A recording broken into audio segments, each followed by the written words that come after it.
بسم اللہ الرحمن الرحیم۔ السلام علیکم دوستو، دنیا بھر کی خبروں میں آج آپ سنیں گے، لیکن اس سے پہلے اگر ہو سکے تو لائک اور سبسکرائب کا بٹن ضرور دبا لیں۔ شکریہ۔ اسٹیبلشمنٹ نے ملک کے موجودہ حالات میں مداخلت کا فیصلہ کر لیا۔ سپریم کورٹ نے حمزہ شہباز کا حلف غیر قانونی قرار دے دیا۔ ہمیں ایسے حالات پیدا نہیں کرنے چاہیے جو تیسری عالمی جنگ کا باعث بنے۔ صدر جو بائیڈن۔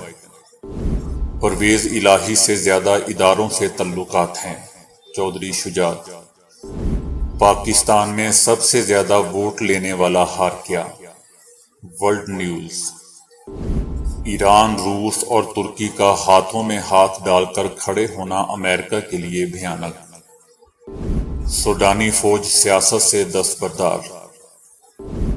روسی گیس کی سپلائی میں کمی کے بعد یورپ اب کیا کرے گا؟ غبارہ فرنیچر جنوبی کوریا کے فنکار کی نئی تخلیق۔ تو آئیے چلتے ہیں خبروں کی تفصیل کی جانب۔ ملک کے موجودہ حالات پر اسٹیبلشمنٹ نے مداخلت کا فیصلہ کر لیا ہے۔ ذرائع کا کہنا ہے کہ اکتوبر میں عام انتخابات کے انعقاد پر جلد مشاورت ہوگی۔ ملک میں جاری سیاسی اور معاشی بحران کے پیش نظر عام انتخابات کی راہ ہموار ہونے لگی ہے۔ ذرائع کا کہنا ہے کہ ملک کے موجودہ حالات میں اسٹیبلشمنٹ نے مداخلت کا فیصلہ کیا ہے۔ تمام سیاسی جماعتوں کو بٹھانے کی کوشش کی جائے گی۔ اکتوبر میں عام انتخابات کے انعقاد اور تاریخ کا اعلان جلد مشاورت پر ہوگا۔ گرتی معیشت کو کیسے اٹھایا جائے، الیکشن کب کرانے ہیں، اس بات پر بات ہوگی۔ دوسری طرف وزیر اعظم عمران خان نے خبردار کیا ہے کہ عوام سڑکوں پر آ سکتے ہیں۔ سری لنکا والے حالات زیادہ دور نہیں ہیں۔ صرف 3 مہینے میں زرداری اور شریف مافیا نے ملک کو سیاسی اور معاشی طور پر گھٹنوں پر لا کھڑا کر دیا ہے۔ عمران خان نے کہا کہ میں پوچھتا ہوں کہ ریاستی ادارے کب تک غیر قانونی جمع کی گئی دولت بچانے کی اجازت دیتے رہیں گے؟ عوام مافیا کو اپنی لوٹ مار جاری رکھنے نہیں دیں گے۔ ہم سری لنکا کے حالات سے زیادہ دور نہیں ہیں جب عوام سڑکوں پر نکل آئیں گے۔ سپریم کورٹ نے حمزہ شہباز کا حلف غیر قانونی قرار دے دیا ہے۔ حمزہ شہباز دوبارہ عبوری وزیر اعلیٰ پنجاب بن گئے۔ عدالت عظمیٰ نے کہا کہ آج سے حمزہ شہباز ایک بار پھر عبوری وزیر اعلیٰ پنجاب ہوں گے۔ سپریم کورٹ کے 3 رکنی بینچ نے ڈپٹی اسپیکر کو تحریری جواب جمع کرانے کا حکم دیتے ہوئے کہا کہ پنجاب حکومت بھی اپنا تفصیلی اور تحریری جواب جمع کروائے۔ چیف جسٹس نے ریمارکس دیے کہ حمزہ شہباز کیس کے فیصلے تک ایک ٹرسٹی کے طور پر کام کریں گے اور وہ کوئی بھی بڑے فیصلے نہیں کر سکیں گے۔ عدالت نے دوست محمد مزاری کے وکیل سے استفسار کیا کہ بتائیں ہمارے آرڈر کا کون سا پیرا ہے جس پر ڈپٹی اسپیکر نے رولنگ دی۔ آپ وہ پیراگراف پڑھ دیں، آپ مشکل امتحان لے رہے ہیں۔ وکیل ڈپٹی اسپیکر نے عدالت کو بتایا کہ مجھے تھوڑا وقت دیں، میں آپ کے سوال کا جواب ضرور دوں گا۔ چیف جسٹس سپریم کورٹ نے استفسار کیا کہ ڈپٹی اسپیکر کہاں ہے، جس پر ایڈوکیٹ جنرل پنجاب نے بتایا کہ وہ بھی آ رہے ہیں لیکن دوستو وہ نہیں آئے۔ چیف جسٹس نے اپنے ریمارکس میں کہا کہ ہمارے فیصلے میں ایسا کچھ نہیں جو ڈپٹی اسپیکر نے کہا۔ ڈپٹی اسپیکر آ کر ہمیں گائیڈ کریں کہ کس پیراگراف میں یہ کہا گیا ہے جس کا انہوں نے حوالہ دیا ہے۔ امریکہ نے اعلان کیا ہے کہ ہم یوکرین کو 300 کلومیٹر کی مسافت کے حامل میزائل فراہم نہیں کریں گے۔ امریکی انٹیلی جنس کو توقع تھی کہ روسی فوج جنگ میں کافی مؤثر ثابت ہوگی، لیکن روس جنگ میں اپنے بہت سے اہداف حاصل کرنے سے قاصر رہا ہے۔ روس کو اپنے موجودہ اہداف کے حصول میں بھی بڑی مشکلات کا سامنا ہے۔ اس کی نمایاں وجہ یوکرینیوں کی ہمت اور مغربی ممالک کی طرف سے فراہم کردہ ہتھیار ہیں۔ امریکہ یوکرین کو 300 کلومیٹر تک مار کرنے والے لینڈ فورسز ٹیکٹیکل میزائل نہیں دے گا، کیونکہ صدر جو بائیڈن کا خیال ہے کہ ہمیں ایسے حالات پیدا نہیں کرنے چاہیے جو تیسری عالمی جنگ کا باعث بنے۔ چودھری شجاعت حسین کا وزیر اعلیٰ پنجاب الیکشن کے بعد پہلا رد عمل سامنے آیا ہے۔ چودھری شجاعت حسین نے عجیب منطق پیش کی ہے کہ پرویز الہی میرا وزیر اعلیٰ کا امیدوار تھا اور آج بھی ہے اور کل بھی رہے گا، لیکن وہ پی ٹی آئی کا امیدوار نہیں بن سکتا۔ انہوں نے کہا کہ اداروں کے ساتھ 30 سال سے ایک تعلق رہا ہے، کیسے تنقید کرنے والوں کی حمایت کر دیتا۔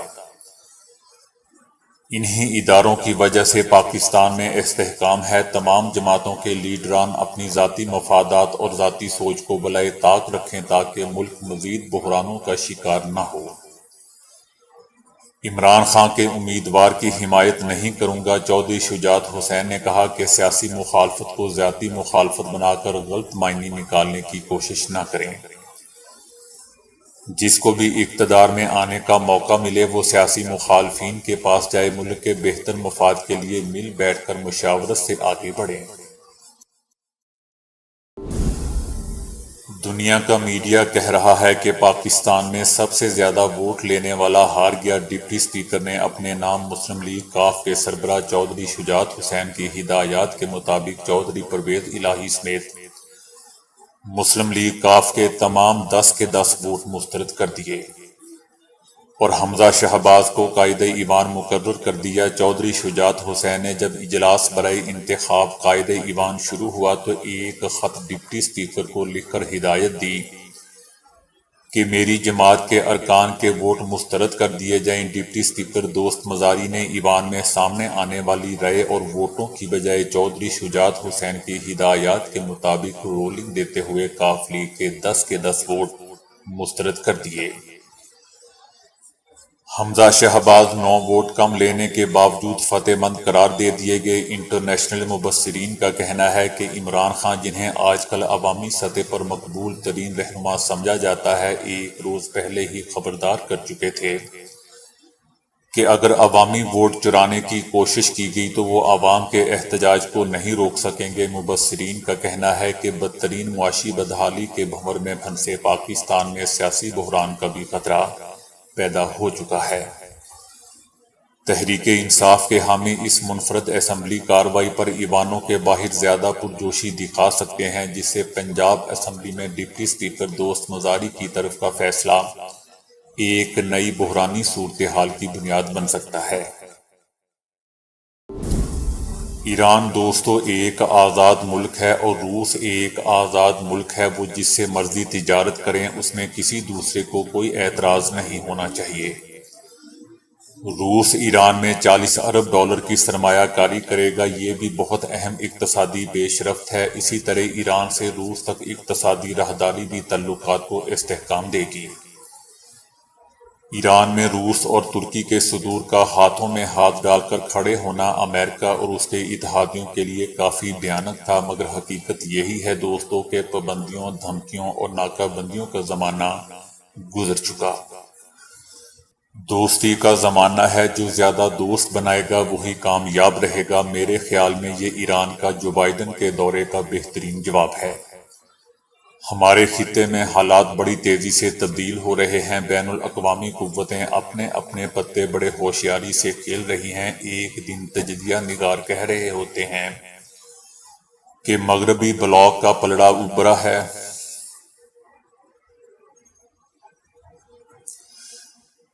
مغربی بلاک کا پلڑا بھاری ہے تو اگلے ہی چند دنوں میں پوزیشن تبدیل ہو چکی ہوتی ہے۔ امریکہ اب اس قابل نہیں رہا کہ وہ دنیا پر اپنا ورلڈ آرڈر چلا سکے۔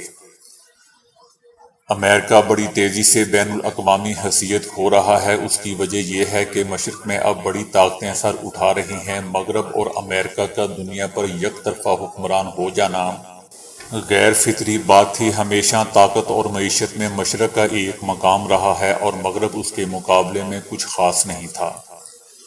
یہ تو صنعتی انقلاب اور مغرب کی توسیع پسندی نے بڑے پیمانے پر طاقت اور اختیارات کو مغرب کے سپرد کر دیا، جس کا وہ ابھی تک فائدہ اٹھا رہا ہے۔ اب چائنا تیزی سے خطے میں اپنا مقام بنا رہا ہے اور ایشیا سے افریقہ تک چینی ہر جگہ موجود ہیں۔ اس کے ساتھ ساتھ روس بھی حرکت میں ہے۔ جب آپ طاقت کے استعمال سے ڈرنے لگتے ہیں تو دنیا میں وہ حکمران ہو جاتا ہے جو طاقت کے استعمال سے خوفزدہ کر کے اقوام پر تسلط قائم کر لیتا ہے۔ اس لیے ہر ملک و قوم کے پاس اتنی طاقت کا ہونا انتہائی ضروری ہے کہ جس میں وہ اپنا دفاع یقینی بنا سکیں۔ امریکی صدر جو بائیڈن کا دورہ مشرق وسطی ایک ایسے صدر کا دورہ تھا جو اپنی طاقت کھو چکا ہے اور اب چاہتا ہے کہ وہ دوسروں کے سہارے اپنی حکومت کو قائم رکھے۔ حیران کن طور پر جب محمد بن سلمان کو جمال خشوگی کا طعنہ دیا گیا تو جواب میں انہوں نے بھی عراق کی ابو غریب جیل امریکی مظالم کو بیان کر دیا، جو کہ بڑی بات ہے۔ تیل کی بڑھتی قیمتوں نے امریکی اور یورپی معیشت کو دوستوں تیزی سے متاثر کرنا شروع کر دیا ہے۔ کافی عرصے بعد یورپ میں مہنگائی کا طوفان آ چکا ہے۔ یہ لوگ مشرق کو آگ میں مبتلا کر کے انسانی حقوق کے لیکچر دیا کرتے تھے، اب انہوں نے یوکرین میں جنگ کے شعلے روشن کر کے بڑی غلطی کی ہے۔ اور جنگ کی آگ کی تپش یورپ کو جلا رہی ہے۔ اسرائیلی اور امریکی میڈیا نے اس دورے کو غیر ضروری طور پر کوریج دی، مگر اس کے نتائج ان کی توقع کے برعکس نکلے۔ نہ ہی سعودی عرب نے اسرائیل کو تسلیم کیا اور نہ ہی کسی فوجی معاہدے پر دستخط کیے گئے۔ ویسے مجھے امریکی صدر کے اس بیان پر کوئی حیرت نہیں ہوئی جس میں انہوں نے کہا کہ فلسطین اور اسرائیل کے مذاکرات کے لیے ماحول سازگار نہیں ہے، یعنی ابھی اسرائیل نے فلسطین پر مکمل قبضہ نہیں کیا، جب اس کا مکمل قبضہ ہو جائے گا تو مذاکرات کے لیے ماحول سازگار ہو جائے گا۔ امریکی صدر جو بائیڈن کے دورے کے بعد ترکی اور روس کے صدور ایران پہنچے ہیں۔ دنیا کے میڈیا نے وہ تصاویر بڑے پیمانے پر دکھائیں جس میں ایران کے صدر ابراہیم رئیسی درمیان میں اور ان کے دائیں بائیں روسی اور ترکی کے صدور ہیں اور ہاتھوں میں ہاتھ ڈال کر امریکہ کو منہ چڑھا رہے ہیں۔ یہ تصویر ان قوتوں کے لیے بڑے پیغام رکھتی ہے جو ایران کو تنہا کرنا چاہتی ہیں، مگر ایران کی خارجہ پالیسی کمزور بنیادوں پر نہیں کھڑی، بلکہ ایران نے امریکی پابندیوں کے باوجود اپنے ہمسایہ ممالک سے بہترین تعلقات رکھے ہیں۔ شام کے مسئلے پر ترکی اور ایران میں بہت سے اختلافات ہوئے ہیں، مگر ایران نے ان معاملات کو سفارتی انداز میں حل کیا ہے۔ یہی وجہ ہے کہ آج ترکی فوجی اقدامات کے ذریعے ایران اور روس کے ساتھ مذاکرات کر رہا ہے۔ امریکہ شام سے بڑی مقدار میں تیل چوری کر رہا ہے اور شامی عوام کے وسائل کی لوٹ مار کر رہا ہے۔ اسی لیے سپریم لیڈر نے روسی صدر سے ملاقات میں یہ کہا کہ امریکہ کو وہاں سے نکال دینا چاہیے، اس میں ترکی کا کردار بہت ہی اہم ہوگا، اسی لیے ترکی کو اعتماد میں لیا جا رہا ہے۔ روسی صدر کے اس دورے کا مقصد یہ ہے کہ یوکرین جنگ میں ایران سے ہتھیار درآمد کیے جائیں۔ ایران ایک آزاد ملک ہے اور روس ایک آزاد ملک۔ وہ جس سے مرضی تجارت کریں، اس میں کسی دوسرے کو کوئی اعتراض نہیں ہونا چاہیے۔ ایران میں روس اور ترکی کے صدور کا ہاتھوں میں ہاتھ ڈال کر کھڑے ہونا امریکہ اور اس کے اتحادیوں کے لیے بہت ہی بھیانک تھا۔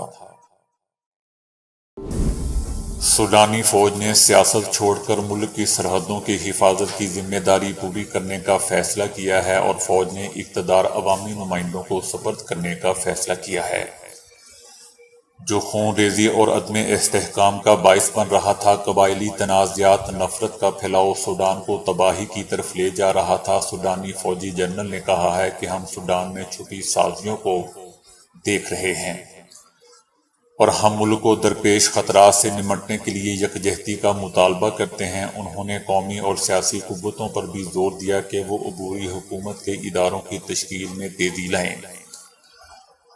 انہوں نے وضاحت کی کہ مسلح افواج باقاعدہ افواج کی کمان سنبھالے گی اور ملک کے دفاع اور سلامتی کے امور انجام دے گی، جمہوریت کی منتقلی اور انتخابات تک رسائی کے لیے سیاسی قوتوں کی مدد کرے گی۔ یاد رہے دوستو کہ سوڈان میں فوج سن 2019 میں سابق صدر عمر البشیر کا تختہ الٹ کر اقتدار میں آئی تھی، جس کے بعد فوج نے کچھ سیاسی نمائندوں کو ساتھ ملا کر ملک کی لگام سنبھالی، مگر سوڈان میں فوج کے اقتدار کی وجہ سے سیاسی استحکام نہیں آ سکا۔ اسی بارے میں سوڈان میں قبائلی جھڑپوں میں 33 افراد مارے گئے اور 108 زخمی ہوئے۔ بلو نیل ریاست میں قبائل کے درمیان جھڑپوں کا سلسلہ ابھی بھی جاری ہے۔ روس کے یوکرین پر حملے کے بعد سر اٹھانے والے بحرانوں میں سے ایک توانائی کا بھی ہے، جس سے یورپ خاص طور پر متاثر ہے، کیونکہ وہ یوکرین کے ساتھ کھڑا ہے جبکہ اسے قدرتی گیس روس سے لینا پڑتی ہے۔ یورپی یونین نے اپنے رکن ممالک کو ہدایت کی ہے کہ گیس کا استعمال کم سے کم کیا جائے۔ اس کے بعد یہ سوال سر اٹھا رہا ہے کہ کیا یورپ روس کی گیس کے بغیر گزارا کر سکتا ہے؟ یورپی ممالک روس کے صدر پیوٹن پر الزام لگاتے ہیں کہ وہ توانائی کے ایشو کو جنگی حکمت عملی کے طور پر استعمال کر رہے ہیں اور یورپ پر دباؤ ڈالنا چاہتے ہیں۔ روس پہلے ہی موسم سرما کے دوران یورپ کے لیے گیس کی فراہمی کم کر چکا ہے، جبکہ روسی صدر کا یہ بھی کہنا ہے کہ اس کو 60% تک کم کیا جا سکتا ہے۔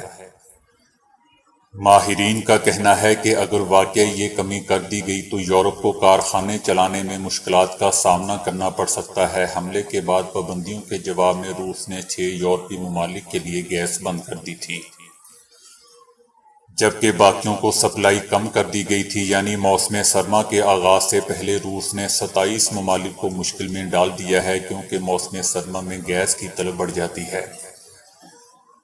روس یورپ کو جنگ سے پہلے 40% گیس فراہم کرتا تھا، جو کہ اب 15% تک آ چکی ہے، جس سے صنعتیں متاثر ہوئی ہیں اور لاگت بڑھنے سے اشیاء کی قیمتیں بھی بڑھی ہیں۔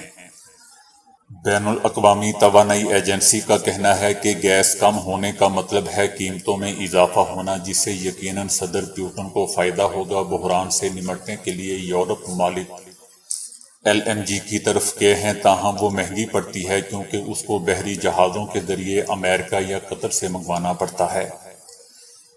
اسی طرح صرف LNG سے تمام ضروریات پوری بھی نہیں ہو سکیں گی، جبکہ اس کی پیداوار میں بھی کمی آ رہی ہے۔ اگرچہ دنیا بھر میں نرم اور انسان کو اندر دھنسا دینے والے فرنیچر کا فیشن زوروں پر ہے، لیکن اسی تناظر میں جنوبی کوریا کے ایک فنکار نے دلچسپ اور دیدہ زیب فرنیچر بنایا ہے جو لگتا ہے کہ غباروں کو موڑ کر بنایا گیا ہے۔ اس فرنیچر کو دیکھ کر گمان ہوتا ہے کہ کسی شعبدہ باز نے لمبے غباروں کی پٹیوں کو توڑ مروڑ کر انہیں سٹول، کرسیوں اور بینچوں کی شکل دی ہے۔ یہ بات بڑی حد تک درست بھی ہے، کیونکہ انہیں خاص قسم کی موٹی پرت والے غباروں سے بنایا گیا ہے۔ سیوجن یام نے اس سے پہلے ربڑ سے میز کرسیاں بنانے کی کوشش کی تھی، جس میں وہ بڑی حد تک کامیاب بھی رہے تھے۔ حقیقت کا رنگ بھرنے کے لیے وہ ٹافیوں کے شوخ رنگوں کا استعمال کرتے ہیں، جو غباروں کی شفافیت میں مزید خوبصورت لگتی ہیں۔ بیٹھنے سے یہ پھٹتے نہیں اور نہ ہی ہوا نکلتی ہے، کیونکہ مضبوطی کے لیے خاص لوشن لگائی جاتی ہے اور اس کے بعد ان پر رنگین گوند کا سپرے کیا جاتا ہے۔ اس طرح فرنیچر وزنی ہو جاتا ہے اور خشک ہونے پر ٹھوس شکل اختیار کر جاتا ہے۔ اس کے بعد حتمی طور پر ایک محلول میں اسے ڈبویا جاتا ہے۔ جسم کے کسی بھی حصے میں درد ہو تو صرف ایک چمچ کھائیں اور درد کو جڑ سے ختم کر دیں۔ اگر آپ کے جسم کے کسی بھی حصے میں درد رہتا ہے تو یہ نہایت ہی آسان اور مؤثر گھریلو نسخہ آزمائیں، آپ کو ایسا لگے گا کہ جیسے جسم میں نئی جان آ گئی ہو۔ دوستو، اس میں کوئی چیز نقصان دہ نہیں ہے، یہ سب کھانے والی چیزیں ہیں، لیکن اس کو صرف ستمبر سے لے کر مارچ کے وسط تک یوز کیا جا سکتا ہے۔ ثابت مونگ 1 کلو، بادام گری 1 پاؤ، سونف آدھا پاؤ، چاروں گوندیں 1 پاؤ، پھول مکھانے آدھا پاؤ، نشاستہ 1 پاؤ، پستہ 1 چھٹانک، چھوٹی الائچی 1 تولہ، ناریل 1 پاؤ، اس بگول کا چھلکا حسب ضرورت، دیسی گھی 1 کلو، شکر 1 کلو۔ سب کو دیسی گھی میں علیحدہ علیحدہ بھون کر پیس کر پھر بھون کر رکھ لیں اور روزانہ صبح شام 2 بڑے چمچ دودھ کے ساتھ لیں۔ امریکی ماہرین نے ایک نئی مصنوعی اینٹی باڈی تیار کر لی ہے جو کورونا کے خلاف نہ صرف ڈھال کا کام کر سکتی ہے بلکہ اس سے پھیلنے والی بیماری کا علاج بھی کر سکتی ہے۔